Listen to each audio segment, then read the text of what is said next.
siyang ibang gugustuhin, wala siyang ibang mamahalin, wala siyang ibang gustong makasama kundi ikaw lamang. Hello mga guys, kumusta kayo? Panibagong araw, panibagong video na naman tayo. And sa araw na ito ay isa na namang video ang aking ituturo sa inyo na simpleng gabay, simpleng pamamaraan na makakatulong sa atin. At bago ang lahat, gusto ko lang mag-disclaimer sa mga taong hindi naniniwala at hindi gusto ang mga kagaya nitong video. Please skip this video and maghanap kayo ng videos na gustong gusto nyo dahil ang video na ito ay para lamang ito sa mga taong naniniwala and gusto mag-try. Sa lahat po ng mga nag-comment sa aking videos po dito sa loob ng aking channel, mag-iingat po sa mga nagre-reply sa inyo na dinadala kayo sa WhatsApp dahil sila po ay pera lamang ang habol sa inyo. Kaya naman, mag-ingat na lamang po ang lahat. So, ayun po, ituturo ko sa inyo paano kayo na gusto la or paano na kayo lamang ang gustong mahalin ng inyong mga partner. Kayo lamang ang gustong makasama o kayo lamang ang gusto niyang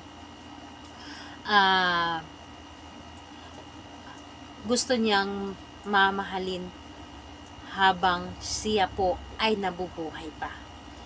So dito po ituturo ko sa inyo kung paano at pwedeng-pwede itong gawin sa parihas ang kasarian, babae to babae and lalaki to lalaki. Syempre sa babae at lalaki. And pwedeng-pwede itong gawin kahit na kayo ay magkalapit at magka-LDR. Dito, kailangan natin ng materialis sa paggawa ng ritual na ito.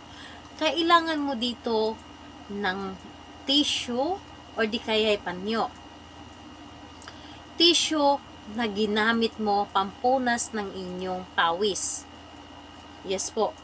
Tissue po na ginamit mo, ikaw po mismo ang gumamit na ikaw ang gumawa, ikaw mismo ang gumamit na pinapunas mo sa inyong pawis. Dapat po ay may pawis mo itong tissue na ito. Hindi siya bago ha. Dapat po ay gamit na tissue. So, ayun po. Dapat ay gamit na tissue, yung may pawis mo, or di kaya panyo. So, pili lamang kayo kung ano yung ginamit ninyo sa pagpunas ng pawis ninyo, panyo or tissue. So, ito po ang ating gamitin. Ayan, syempre, kailangan din natin dito ng isang dahon ng laurel. Kailangan din natin dito ng maliit na papel. And, kailangan din natin dito ng panulat. Ito po ang ating mga bagay na dapat nating ihanda sa paggawa ng ritual na ito. Kapag handa na ang ritual na ito or handa na ang mga bagay na ating gagamitin sa paggawa ng ritual, ihanda mo rin ang inyong sarili. Kailangan na alam po ninyo sa iyong sarili na gustong-gusto mo itong gawin. Kailangan na buo po ang inyong loob sa paggawa at lubos ang paniniwala. And syempre, kailangan na mag-isa kang gumawa nito at hindi mo rin ito dapat ipapaalam sa kahit kanino. Dahil sa mga ganito, dapat po ay ikaw lamang ang nakakaalam. Ngayon, kapag ready ka na, ay pwede mo na itong simulan. So, ang gagawin mo lamang dito, napakadali at napakasimple lamang. Isulat mo lamang dito sa dahon ng laurel ang pangalan at apelyido ni target. Isulat mo po dito. Ngayon po, kapag naisulat mo na ito, isulat mo rin dito sa baba na ako lamang ang gusto mong makasama, ako lamang ang gusto mong mahalin, ako lamang ang gusto mong makasama habang buhay. So, ayun po ang inyong isulat. Ngayon, dito sa papel na ito, isulat mo din dito sa itaas yung pangalan niya at apelyido at sa baba, isulat po ninyo yung mga gusto ninyong sabihin. Kumbaga, gumawa kayo ng kahilingan dito na matagal nyo nang gustong sabihin sa kanya na hindi mo masabi-sabi. Isulat nyo lamang dito lahat-lahat. Kumbaga, dito mo sabihin lahat yung gusto mo na sabihin sa kanya na kailanman ay hindi mo nasabi sa kanya dahil nahihiya ka. So, isulat mo po dito lahat. Ngayon, kapag naisulat mo na dito lahat, isulat mo din dito yung pangalan mo at apelyido dito sa ibaba ng papel. At ipagsama ang dahon ng laurel at papel. Saka mo ito hawakan at humiling ka na nagmula sa inyong puso, dapat po ay taimtim.